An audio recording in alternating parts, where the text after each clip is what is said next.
Les armes, éléments d'armes et munitions présentés dans ces vidéos sont réglementés quant à leur acquisition, leur détention et leur transport.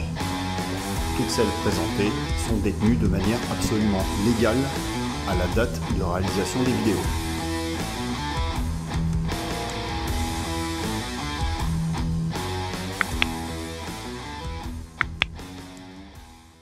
La société Norinco pour China North Industry Corporation est une entreprise publique fondée vers 1980 et qui exporte entre autres de l'armement fabriqué depuis la République populaire de Chine. Oui, ils font ça aussi. Son chiffre d'affaires en 2018 était estimé à 68 milliards de dollars US. Il s'agit de la seconde plus importante société de l'industrie de l'armement chinoise. Elle occupe le 8e rang mondial. Elle employait plus de 980 000 salariés dans les années 2000. Les armes civiles, donc destinées au marché européen, sont importées par la société Norconia, basée à Rottendorf en Allemagne. Concernant la production de Norinco, elle va de l'arme de poing, avec entre autres les pistolets d'ordonnance des forces armées chinoises, modèle QSZ-92, M77B, le pistolet Type 54, qui est la version sous licence du Tokarev TT33, du N75, copie du CZ75, les NP22, NP34, NP56 et NP58, qui sont les copies des pistolets de la marque Six Hour, P226, P228 et P220.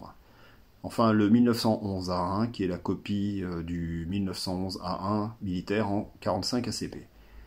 Pour la carabine civile, la société Norinco produit notamment les carabines JW15, carabine chambrée en 22 long rifle, et la JW25, également en 22 long rifle, copie du Moser 98. Pour les fusils, la firme produit notamment le QBZ 95, fusil bullpup de l'armée chinoise, le QBZ 97, idem que le 95, mais cette fois-ci chambré en 5,56 45 autant, le QBZ 03 qui est réglementaire depuis 2003 pour l'armée populaire de libération et la police armée du peuple.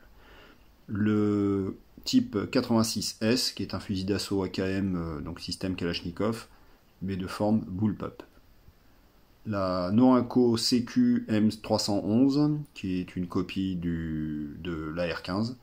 Le fusil type 56 qui est la copie sous licence de l'AK-47 et de l'AKM. La carabine type 56 qui est la version sous licence de la SKS-45 russe. Enfin, les fusils d'assaut type 68, mélange de AKM et SKS-45, parce que pourquoi pas. Norinco type 86, qui est la copie sous licence du fusil mitrailleur RPK, donc qui était réservé uniquement à l'export. La Norinco YL 1897 et YL M97, qui est la copie du trench gun Winchester M97 en calibre 12. Enfin, la Norinco M9 ou N870, qui est la copie du fusil de chasse Remington 870 en calibre 12. C'est bon, ça va là, tu te calmes? Oui, autant arrêter là. La carabine Norinco JW15 est une carabine à verrou chambrée en calibre 22 long rifle. Elle mesure 106 cm de long, est équipée d'un canon de 60 cm et pèse environ 2,7 kg. Elle est équipée d'une culasse à 2 tenons et de type Moser avec une sûreté dite à drapeau. Les organes de visée sont constitués d'une hausse métallique et d'un guidon caréné. Elle possède un rail de 11 mm pour pouvoir installer une lunette de visée. Elle est alimentée par chargeur métallique courbe de 5 ou 10 cartouches. Elle existe en version avec crosse bois ou crosse en matière synthétique. Certaines versions possèdent un filetage pour adapter un réducteur de son. Cette arme est classée en catégorie C. C'est la copie, encore une fois, de la célèbre carabine CZ455.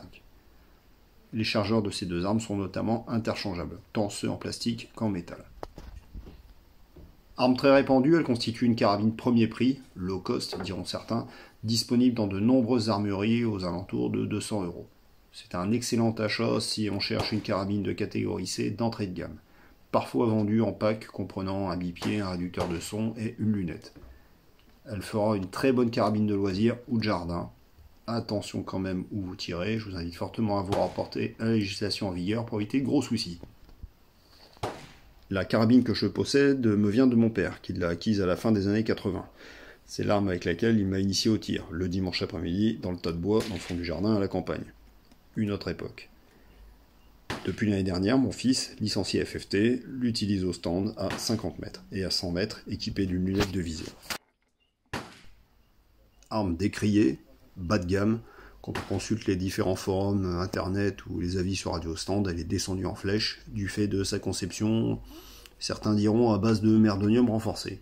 Elle aurait parfaitement trouvé sa place dans les vidéos de la série Armes de merde de Code Reno. Je me demande même s'il en a pas déjà parlé. Bon bref. Quand on voit la hausse réglable, pour ne pas dire branlante, c'est pas rassurant. Il existe des tas de tips, d'astuces pour faciliter le mouvement de la glissière, en limant certains emplacements du boîtier de culasse. Je me risquerai pas à ça. Pour ma part, je trouve pas ça du tout nécessaire. Cette carabine doit avoir moins de demi-coup au compteur et très fluide. C'est une arme malgré tout à considérer pour ce qu'elle est, c'est-à-dire une arme premier prix, une arme d'initiation. On va pas lui demander d'avoir les qualités d'un fusil développé pour du TLD. Elle donne quand même des résultats corrects en cible, aussi bien à 50 mètres avec les organes de visée d'origine, qu'à 100 mètres avec une bonne lunette. Un tireur de mon stand utilise à 100 mètres la non-inco JW25, que l'on a vu tout à l'heure, une copie du Moser 98, et on est très satisfait.